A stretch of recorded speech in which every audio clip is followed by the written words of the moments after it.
terkait adanya permintaan dari beberapa lora, beberapa gus yang ada di Jember tentang pertanyaan apa yang melatar belakangi saya di dalam penelitian tentang nasab para habaib.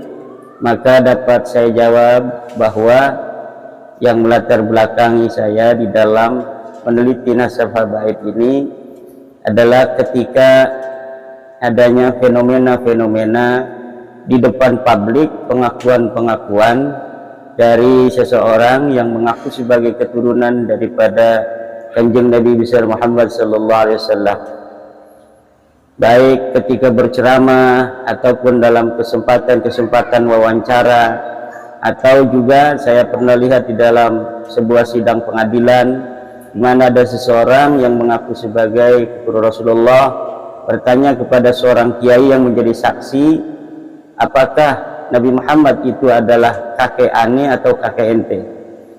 Ada juga penceramah yang menyatakan di dalam ceramahnya bahwa di dalam tubuhku mengalir darah Rasulullah SAW.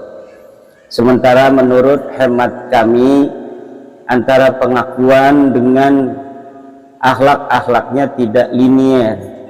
Ada jauh panggang daripada api antara pengakuan sebagai keturunan Rasul dan akhlak-akhlak yang dicerminkan juga dari gaya di dalam berdakwah yang tidak mencerminkan kasih sayang seperti yang dicontohkan oleh Rasulullah Sallallahu Alaihi Wasallam di dalam berdakwah.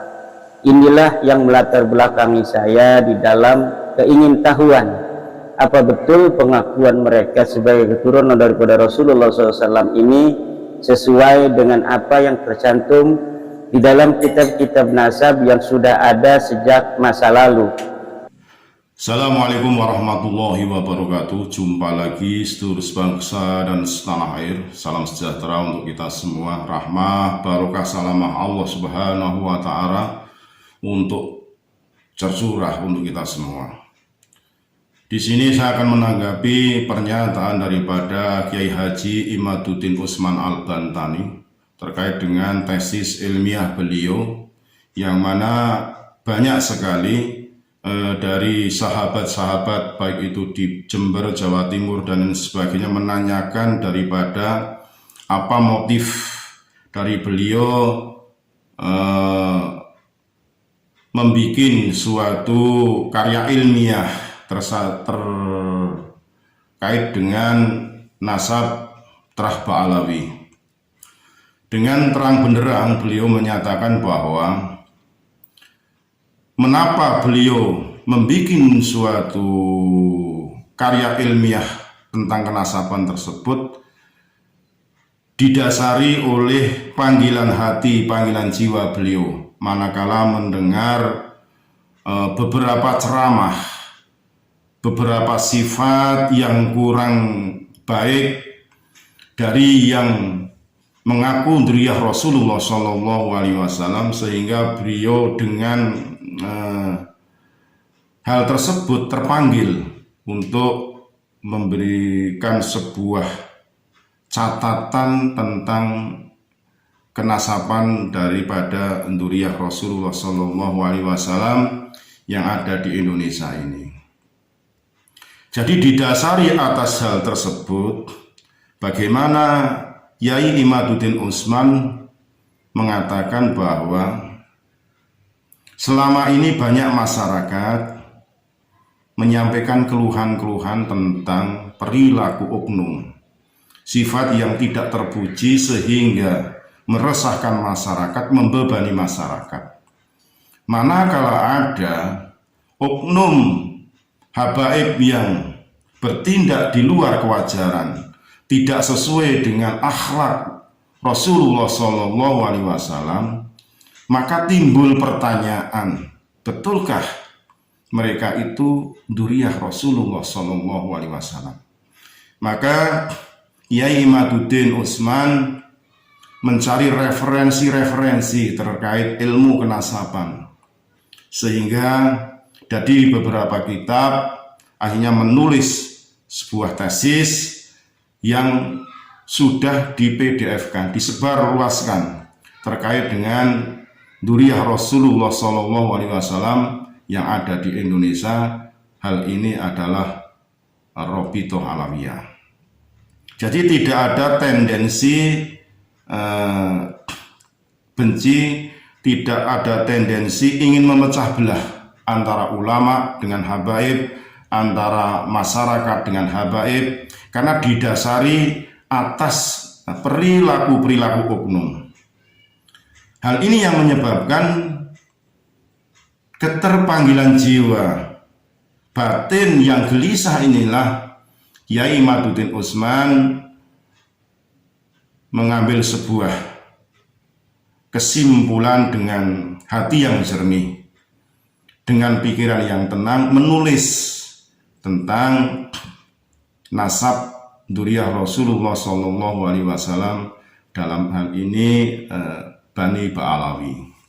Jadi kita selaku masyarakat hanya bisa menunggu bantahan-bantahan daripada Rabithah Alawiyah atau orang yang ditugasi oleh Rabithah Alawiyah untuk membantah hasil tesis ilmiah Kiai Imaduddin, karena biar ini terselesaikan dengan baik. Saya bicara di sini juga tidak sedang membenci para habaib. Saya takdiman wal ikroman kepada beliau-beliau. Saya hanya menanggapi apa yang disampaikan oleh Kiai Imaduddin terkait dengan beliau menulis tesis ilmiah tersebut didasari oleh satu, karena itu tadi banyak sekali oknum habib yang menyimpang akhlaknya dari Rasulullah SAW. Kedua, atas keterpanggilan jiwa karena keresahan beberapa masyarakat yang notabene sebagai muhibin yang dalam hal ini sudah banyak dirugikan oleh oknum-oknum yang mengaku dzurriyyah Rasulullah SAW. Banyak sekali contoh-contohnya yang sudah mungkin saudara-saudaraku